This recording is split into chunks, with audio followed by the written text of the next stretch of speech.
esta vez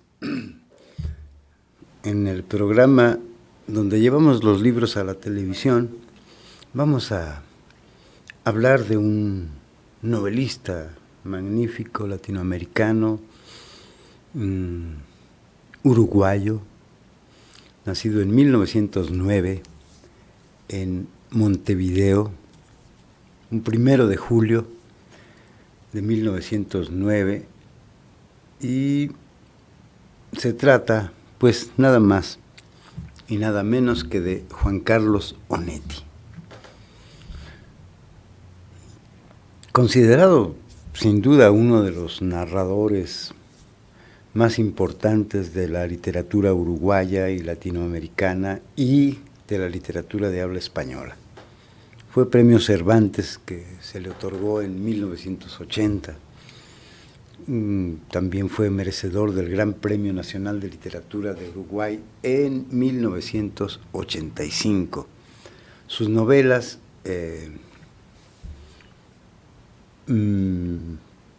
Astillero. Esta vez leeremos algo de la novela Astillero. La escritora uruguaya Cristina Peri Rossi dijo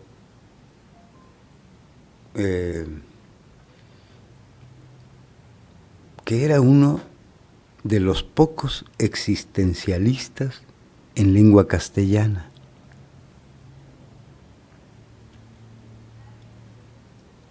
Vargas Llosa dijo que era uno de los grandes escritores modernos, no solamente de Latinoamérica. Y bueno, esta tarde vamos a leer algún fragmento de su novela Astillero, que es una de las novelas que yo leí muy joven y que releí después, y que me parece una gran novela. Digo, El Juntacadáveres es otra obra maestra de Juan Carlos Onetti. Y voy a leer un fragmento de Astillero. El primer capítulo, Santa María, comienza así. Hace 5 años, cuando el gobernador decidió expulsar a Larsen, o Juntacadáveres, de la provincia, alguien profetizó en broma e improvisando su retorno, la prolongación del reinado de 100 días, página discutida y apasionante, aunque ya casi olvidada, de nuestra historia ciudadana. Pocos lo oyeron, y es seguro que el mismo Larsen enfermó entonces por la derrota. Escoltado por la policía, olvidó enseguida la frase, renunció a toda esperanza que se vinculara con su regreso a nosotros. De todos modos, 5 años después de la clausura de aquella anécdota, Larsen bajó una mañana en la parada de los omnibuses que llegaban a Colón, puso un momento la valija en el suelo para estirar hacia los nudillos los puños de seda de la camisa y empezó a entrar en Santa María. Poco después de terminar la lluvia, lento y balanceándose, tal vez más gordo, más bajo, inconfundible y domado en apariencia, tomó el aperitivo en el mostrador de Berna, persiguiendo calmoso los ojos del patrón hasta obtener un silencioso reconocimiento. Almorzó allí, solitario y rodeado por las camisas a cuadro de los camineros. Ahora estos disputan al ferrocarril las cargas hasta Rosario y los pueblos litorales del norte. Parecían haberse sido partidos así, robustos, veinteañeros, gritones y sin pasado, junto con el camino de Macadam, inaugurado unos meses atrás. Se cambió después a una mesa próxima a la puerta y a la ventana para tomar el café con gotas. Son muchos los que aseguran haber visto aquel mediodía a fines de otoño. Haberlo visto en aquel mediodía a fines de otoño. Algunos insisten en su actitud de resucitado, en los modos con que exageradamente, casi en caricatura, intentó reproducir la pereza, la ironía, el atenuado desdén de las posturas y las expresiones de 5 años antes.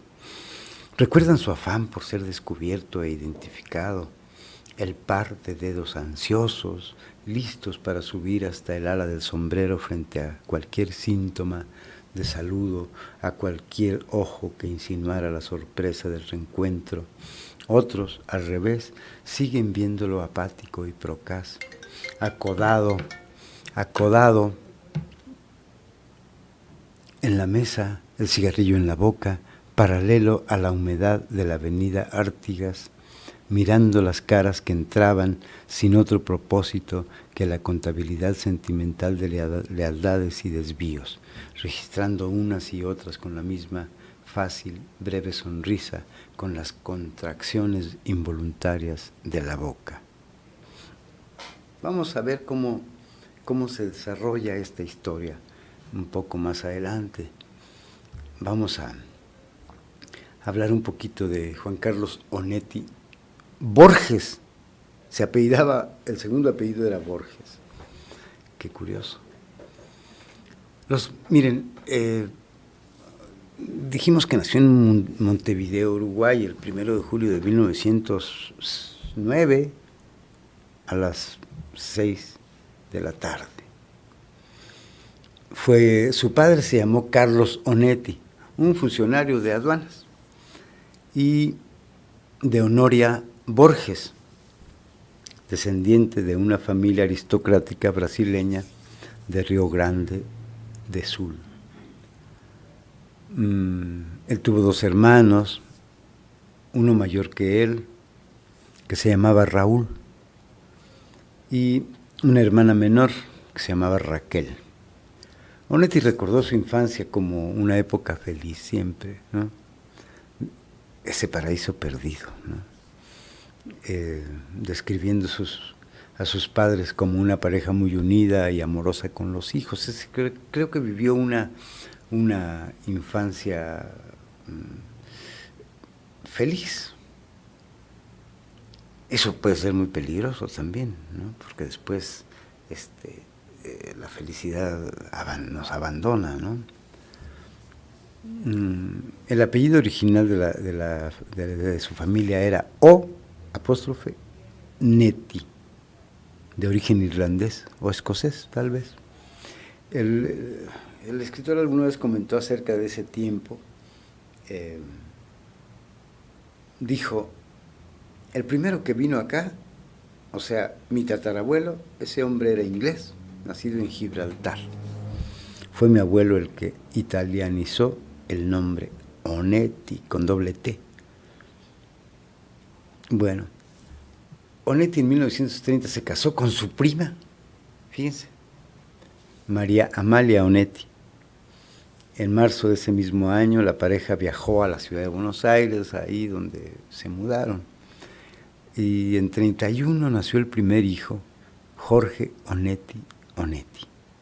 Apareció el primer cuento publicado también de Juan Carlos Onetti, La Avenida de Mayo, diagonal Avenida Mayo, en un periódico que se llamaba La Prensa, después de que ganó un concurso. Eso es muy interesante, como que lo convocó el propio diario La Prensa. Luego se divorció de su mujer y un año más tarde, de regreso a Montevideo, volvió a contraer matrimonio, esta vez con María Julia Onetti, la hermana de María Amalia, con su prima otra vez. Por esta época escribió una novela que a mí personalmente me gustó mucho, que se llama Tiempo de Abrazar, y que se publicaría hasta 1974, fíjense, es muy curioso. Trabajó en varios oficios y escribía cuentos y artículos que fueron publicados tanto en Buenos Aires como en Montevideo, más o menos como hasta 1939, año en que publica su primera novela, recordémosla, El Pozo. Vamos a un corte.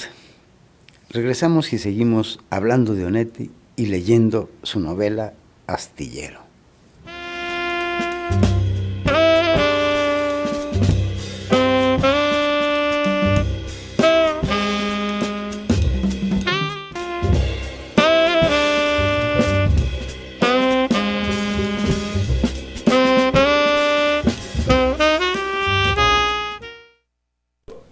Ya estamos de regreso y vamos a seguir leyendo. Nos quedamos un poco hablando de su vida cuando publica Juan Carlos Onetti su novela El Pozo, que además, qué curioso, fue la primera novela que leí. Después leí su famoso cuento La novia robada, que es un cuento espléndido, espléndido.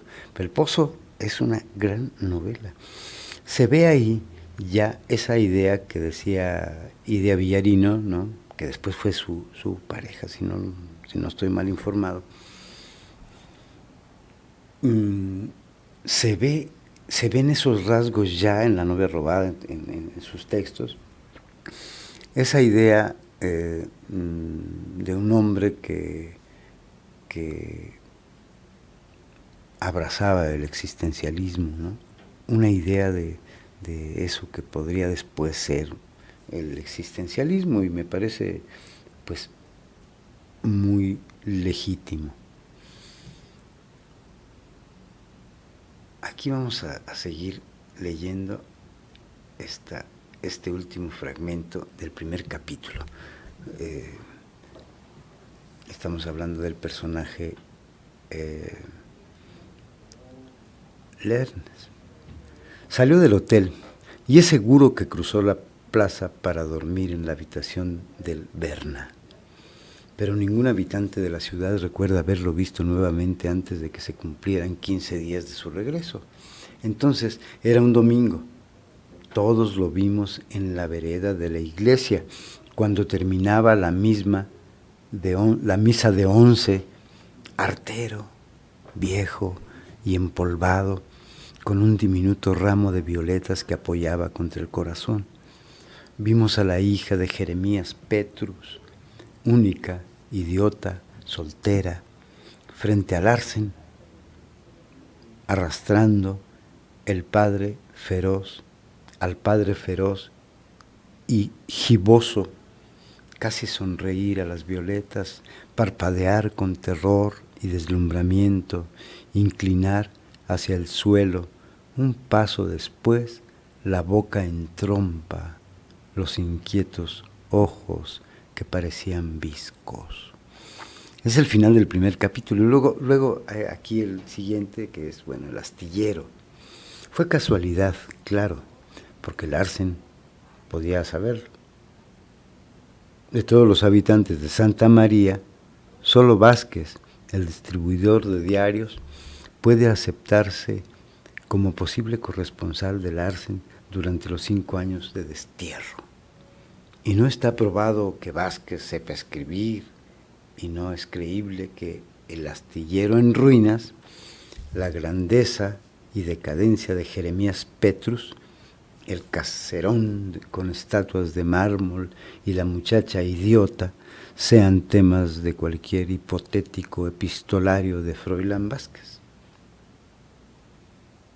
O no fue casualidad, sino el destino, el olfato y la intuición de Larsen, puesto al servicio de su destino, lo trajeron de vuelta a Santa María para cumplir el ingenuo desquite de imponer nuevamente la presencia a las calles y a las salas de los negocios públicos de la ciudad odiada.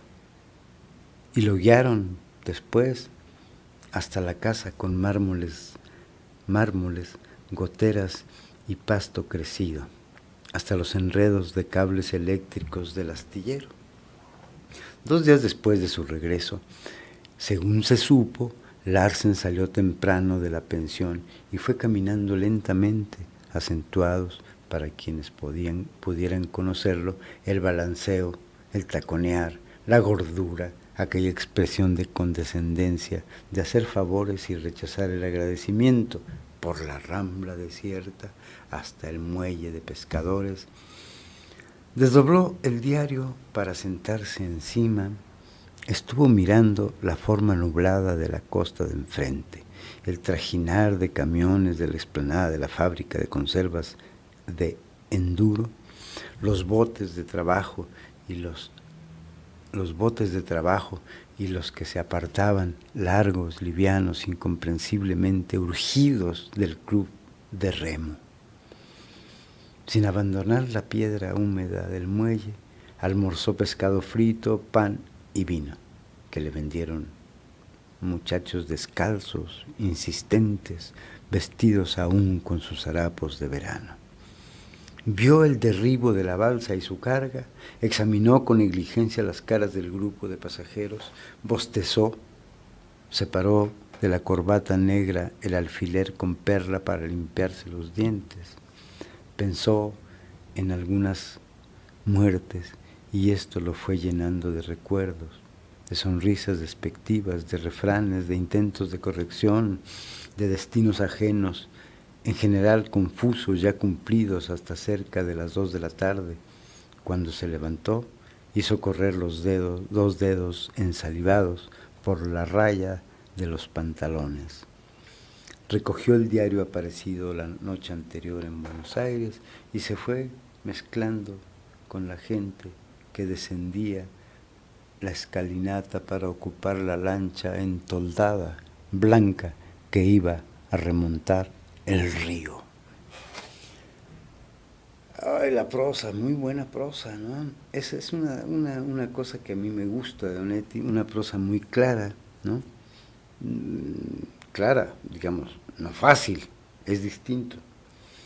Y bueno, hablábamos de su primera novela. Ya llegaremos a cuando publica El astillero. Y bueno, la publicación del Pozo significa para la literatura latinoamericana la nueva novela, ¿no? Luego ahí fue nombrado secretario de redacción de la revista Marcha y ahí escribía columnas con un seudónimo, Groucho Marx, y el Periquito, no, se llamaba, el otro seudónimo con el que escribía también era Periquito el Aguador. Bueno, se separó de su segunda esposa, pues ya. También por aquella época desarrolló interés por las artes plásticas. Estuvo en ese cargo de la revista Marcha hasta 1941, luego ya dejó el semanario por diferencias con un tal Carlos Quijano, que supongo que era el director, ¿no?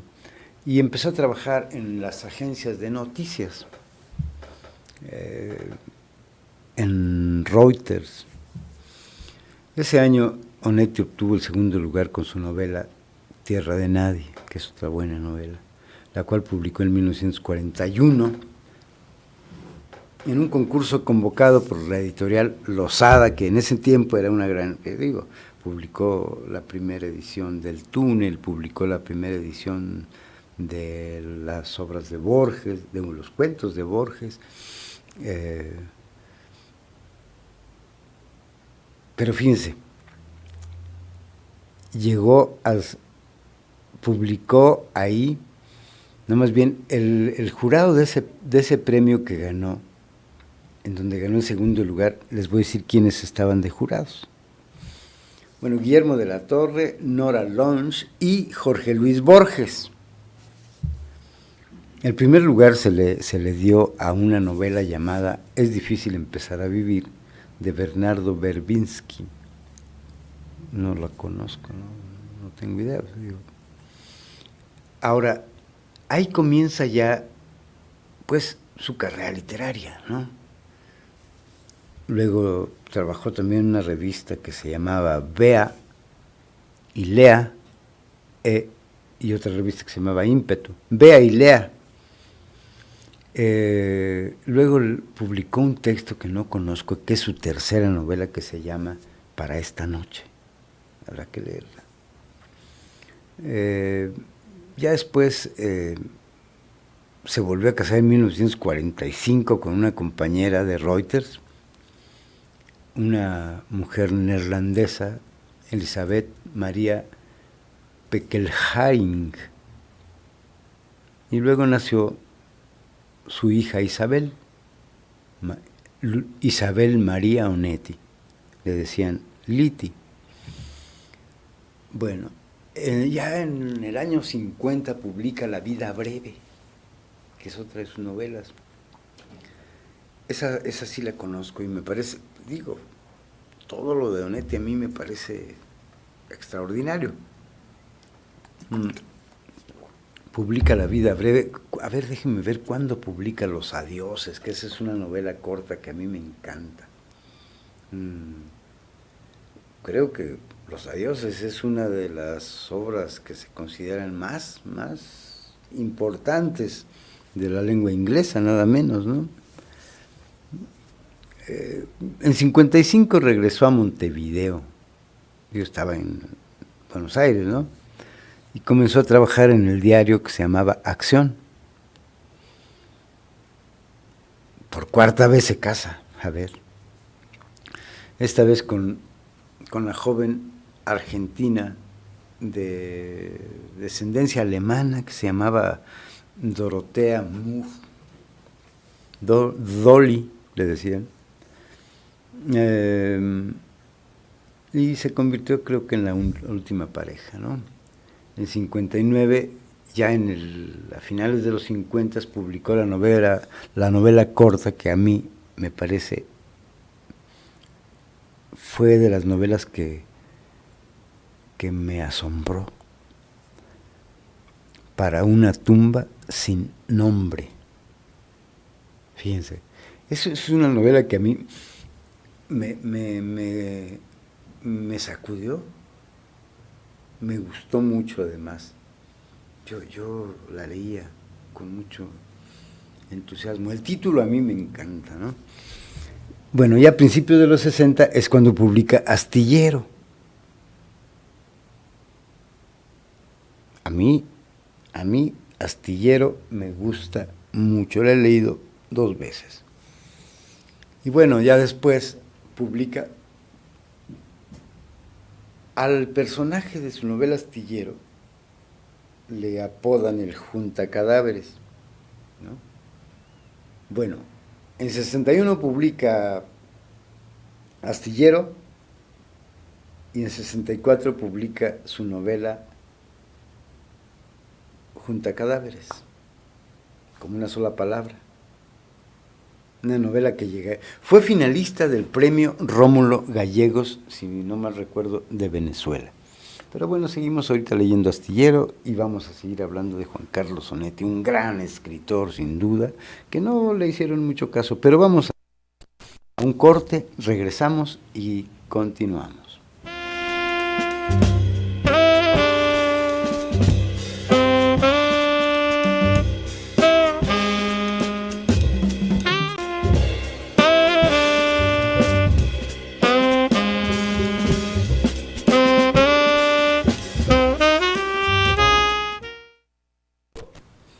Estamos de regreso y vamos a leer otro capítulo. Aquí sigue Larsen. Viajó leyendo en el diario lo que ya había leído de mañana en la cama de la pensión. Se mantuvo indiferente a los balanceos con una pierna sobre una rodilla, el sombrero contra una ceja, la cara insolente, ignorante y alzada, disimulando el esfuerzo de los ojos para leer, defendiéndose de las probabilidades de ser observado y reconocido. Bajó en el muelle que llamaba Puerto Astillero, detrás de una mujer gorda y vieja, de una canasta y una niña dormida, como podría tal vez haber bajado en cualquier parte. Fue trepando sin aprensiones la tierra húmeda paralela a los anchos tablones grises y verdosos, unidos por los yuyos. Miró el par de grúas herrumbradas, el edificio gris, cúbico, excesivo en el paisaje llano, las letras enormes, carcomidas, que apenas susurraban como un gigante afónico, Jeremías Petrus y compañía.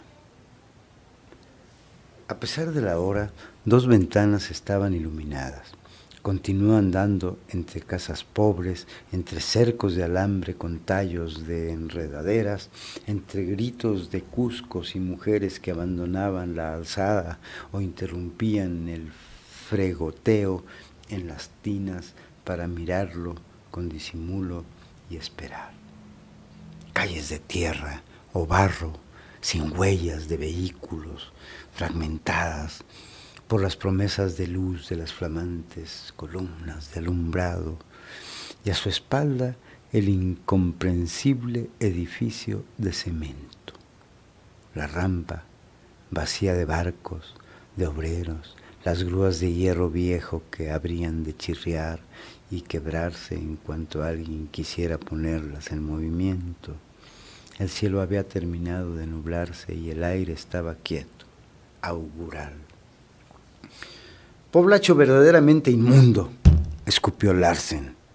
Después se rió una vez, solitario entre las 4 lenguas de tierra que hacían una esquina, gordo, pequeño y sin rumbo, encorvado contra los años que había vivido en Santa María, contra su regreso, contra las nubes compactas y bajas, contra la mala suerte. Dobló a la izquierda, hizo 2 cuadras y entró en el Belgrano, bar, restaurante, hotel y ramos generales. Es decir, entró en un negocio que tenía alpargatas, botellas y cuchillas de arado en la vidriera. Un cartel con luces eléctricas sobre la puerta, un piso mitad de tierra y mitad baldosas coloradas, en un negocio que muy pronto aprendería a llamar para sí mismo a lo Belgrano. Se sentó en una mesa para pedir cualquier cosa, albergue, cigarrillos que no había, anís con soda. Solo le quedaba esperar la lluvia y soportar oírla y verla a través del vidrio con palabras en círculo hechas con polvo, matamoscas, y que elogiaban un sarnífugo mientras durara en el barro expectante y en el zinc del techo. Después sería el fin, la renuncia a la fe en las corazonadas, la aceptación definitiva de la incredulidad y de la vejez. Ahí vamos, sigue persiguiendo a ese personaje, Larsen. Y bueno, decíamos que ganó con Junta Cadáveres, fue finalista del premio Rómulo Gallegos. Eso de finalistas a mí me parece, pues es un poco un elogio medio baratito para una novela, ¿no? Cuando gana el premio y ya. ¿Para qué dicen quién está, contra quién compitió? La literatura no son competencias, sino no hay que dar primer lugar como en las carreras de caballos. Bueno, ya a finales de los 60, después de que publica Astillero, Junta Cadáveres, fíjense que grabó un disco Netti para una serie que se llamaba Viva Voz de América. Contiene una lectura ahí de fragmentos de la obra del autor en su propia voz. Y bueno, en ese mismo año, 67, apareció en Buenos Aires la primera edición de sus cuentos completos. Los cuentos no desmerecen nada de sus novelas.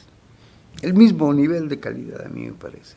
La novia robada es impresionante. Es un cuento maravilloso, que fue el primero que leí de Onetti, junto con El Pozo, su primera novela.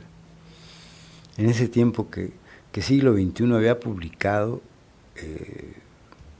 la literatura de ese entonces, ¿no? Recuerdo que Siglo XXI había publicado mucha literatura latinoamericana. Creo que hasta la fecha sigue. Bueno. Y en 70 publicó en México ya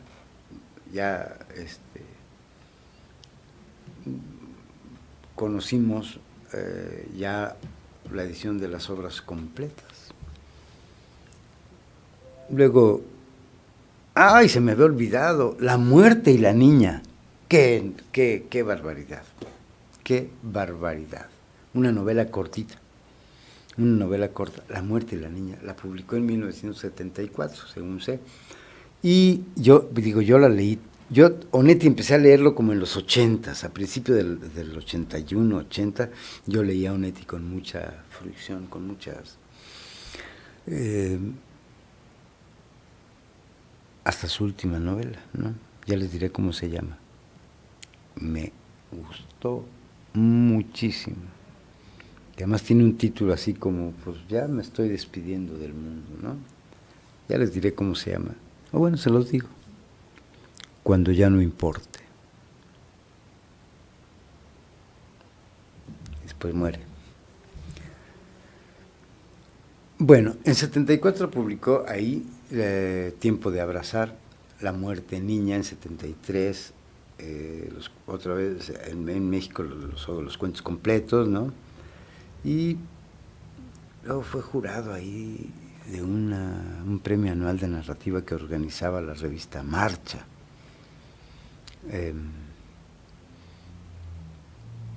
Se lo dieron a un tal Nelson Marra. En fin, creo que Onetti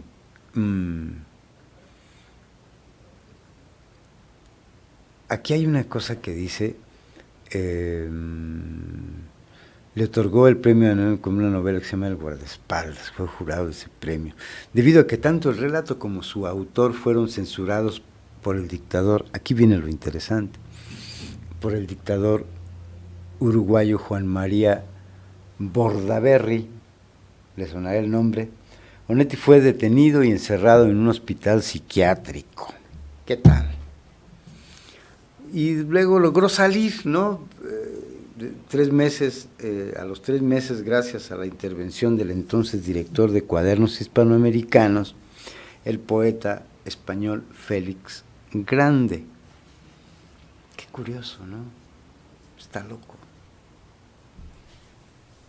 Ahí el poeta Félix Grande recogió firmas para lograr la liberación de Juan Carlos Onetti y además de otro diplomático español, un director del Instituto de Cultura Hispánica.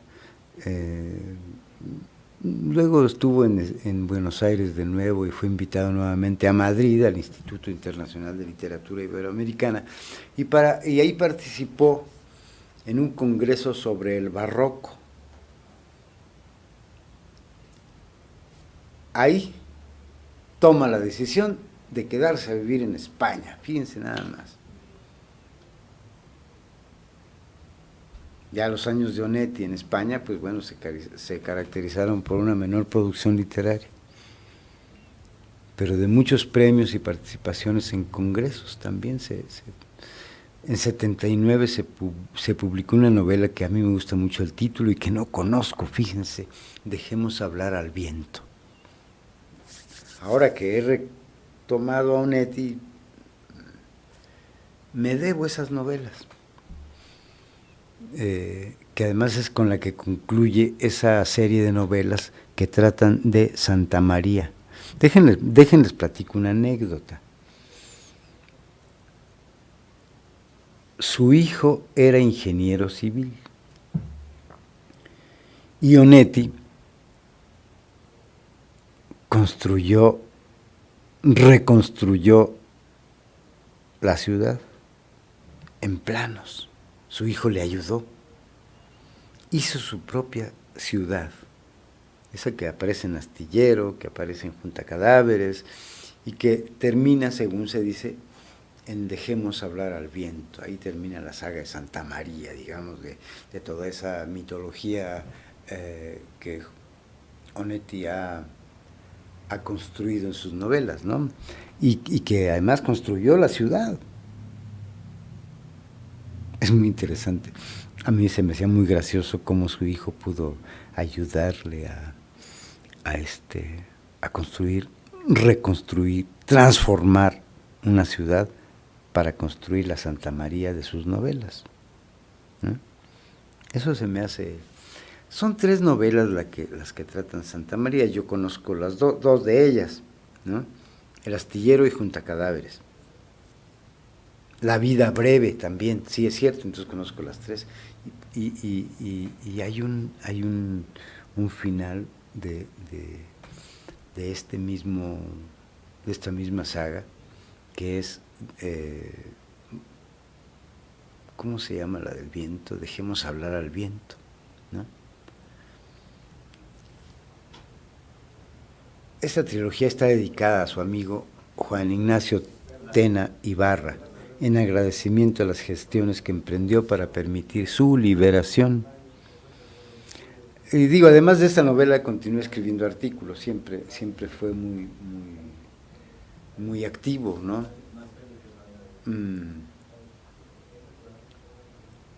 Y bueno, en 1981 ganó el premio Cervantes, el premio de 1980. Caray, vamos a un corte y creo que ya es el último bloque, el siguiente. Bueno, vamos a ver. Regresamos.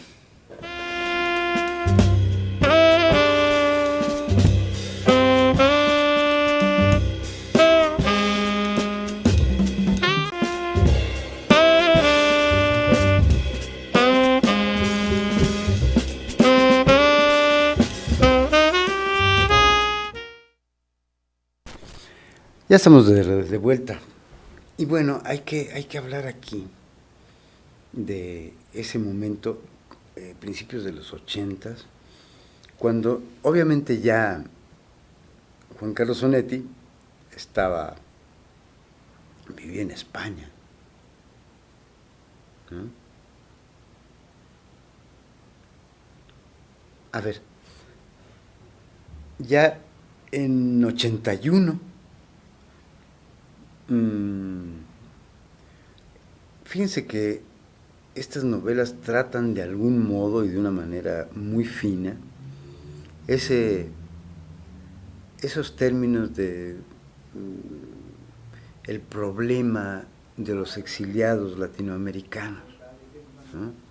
Digo, no la manera del poeta Benedetti, ¿no?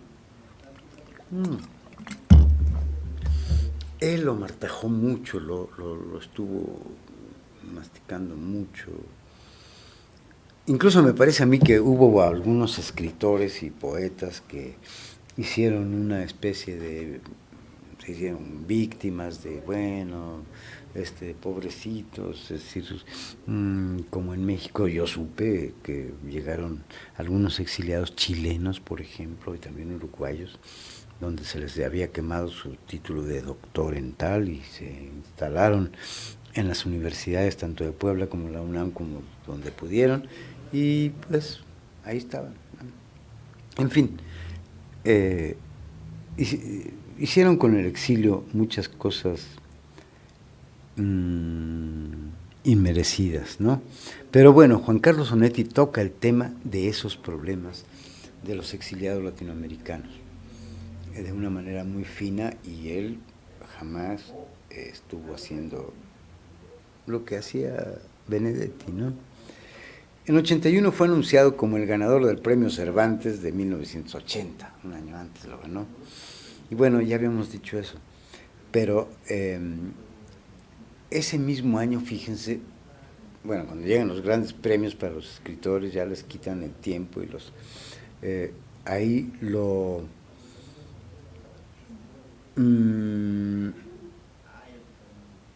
proponen por el Pen Club Español como candidato a Premio Nobel de Literatura. Nunca lo recibió y debió haberlo recibido. Digo, en vez de, por ejemplo, bueno, mejor no digo nada porque habrá personas que no les guste. Digo, yo de Vargas Llosa a Onetti prefiero a Onetti. Y pues fue candidato al Premio Nobel. No lo recibió, pero fue candidato. De ese tamaño es la obra de Juan Carlos Onetti. Cuando la democracia en 85, si mal no recuerdo, regresó a Uruguay, el presidente electo en ese entonces, Julio María Sanguinetti, lo invitó a la ceremonia de instalación del nuevo gobierno. Onetti, muy caballerescamente, agradeció la invitación, pero declinó la oferta de invitación y preferible permanecer en Madrid. Esto es muy interesante, ya les platicaré una anécdota. Entonces, seguimos aquí. Pidió otro anís con soda, leemos el astillero, y estaba mezclando cuidadosamente las bebidas, pensando en años muertos, en un Pernod legítimo, cuando se abrió la puerta y la mujer llegó casi corriendo hasta el mostrador, y él pudo unir un anterior ruido de caballos con la alta figura de botas que recitaba enardecida frente al patrón, y con la otra, redonda, achinada, mansa, que cerró sin ruido la puerta, presionando apenas contra el viento que se acababa de levantar, y fue a colocarse paciente, servicial, dominadora, detrás de la primera. Larsen supo enseguida que algo indefinido podía hacerse, que para él contaba solamente la mujer con botas, y que todo tendría que ser hecho a través de la segunda mujer, con su complicidad, con su resentida tolerancia. Esta, la sirvienta que aguardaba un paso atrás, separadas las gruesas piernas cortas, las manos juntas sobre el vientre, la cabeza rodeada por un pañuelo oscuro, sin más expresión que la risa enfriada, desprovista adrede de memoria, clasificarle, repetido sin variantes de importancia, como hecho a máquina, como si fuera un animal fácil o complejo, perro o gato, ya se vería. Examinó a la otra, que continuaba riéndose y golpeaba con la fusta el borde de lata del mostrador. Era alta y rubia, tenía a veces 30 años, otras 40. Le quedaban restos de infancia en los ojos claros que entornaba para mirar, una luz rabiosa, desafiante, que se arremetía enseguida, un poco en el pecho liso, en la camisa de hombre y el pequeño lazo de terciopelo al cuello, un convincente remedio en las piernas largas, en el sobrio trasero de muchacho, libre dentro del pantalón de montar. Tenía los dientes superiores grandes y salientes, y reía a sacudidas, con la cara asombrada y atenta, como eliminando la risa, como viéndola separarse de ella, brillante y blanca, excesiva, alejarse y morir en un segundo, derretida, sin manchas ni ecos, sobre el mostrador, sobre los hombros del dueño, entre las telarañas que unían las botellas en el estante. Tenía el pelo dorado y largo, peinado hacia atrás, sujeto en la nuca por otra cinta de terciopelo negro. «Hay que embromarse», comentó Larsen, reflexivo y con entusiasmo. Movió un dedo para pedir un anís al mozo y descubrió con una sonrisa que la lluvia muy suave golpeaba en el techo y en la calle. Compañera, interlocutora, perspicaz. ¡Qué prosa! ¡Qué prosa! Ya dijimos que, bueno, cuando Juan Carlos Onetti decide a vivir en Madrid, ya no acepta invitaciones de asuntos políticos, no acepta, Hay una anécdota de que un escritor cuando se presentó la última novela dijo: viejo condenado, no quiere ir a ninguna parte, quiere estar echado en la cama o en un sillón con un vaso de whisky en la mano. Qué maravilla, mirar la vida así, cuando ya no se quiere nada o cuando, como dice su novela, cuando ya no importa, ¿no? O cuando entonces. También hay otra novela que se llama Cuando entonces, que bueno, después de 8 años me parece, no sé cuándo se publicó esta novela, pero se llama Cuando entonces. Llevaba una vida cada vez más ermitaña, no aceptaba muchas entrevistas. Hay una entrevista por ahí donde está sentado y está como enojado, como que no le gusta que le pregunten. Y bueno, pasó sus últimos 12 años encerrado en su departamento sobre la avenida América, en Madrid, donde recibió la visita de lectores y periodistas, ¿no? Y prácticamente no salía de su cama, no de su cuarto, de su cama, en la que se la pasaba leyendo, fumando y con un vaso de whisky en la mano, bebiendo. Fue en 1993 que publicó su último libro, ya lo he dicho, titulazo, Cuando ya no importe. Entonces, no fue a ninguna presentación del libro, a ninguna. Y es una novela muy buena, muy madura. No digo de qué se va a tratar este asunto ni nada, pero me parece que en 93 publica su novela y él muere el 30 de mayo de 1994, es decir, un año después de la publicación de su última novela.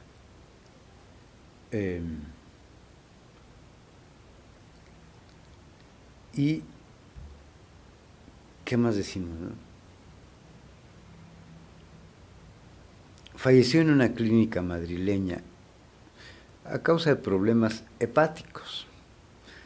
Siguiendo su última voluntad, sus restos fueron cremados en el cementerio de la Almudena en Madrid, y en Uruguay, tras su muerte, la Intendencia de Montevideo rebautizó el concurso literario municipal como el concurso literario Juan Carlos Onetti.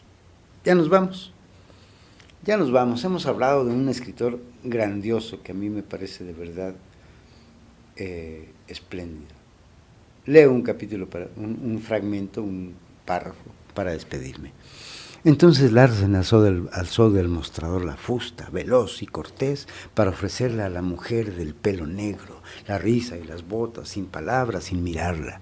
Esperó a que se fueran, las vio montar los caballos en el paisaje amarillento y desconsolado de la vidriera, reanudó con el patrón la charla estéril sobre anises, invitó a tomar y no hizo preguntas y mintió para contestar las que le hicieron.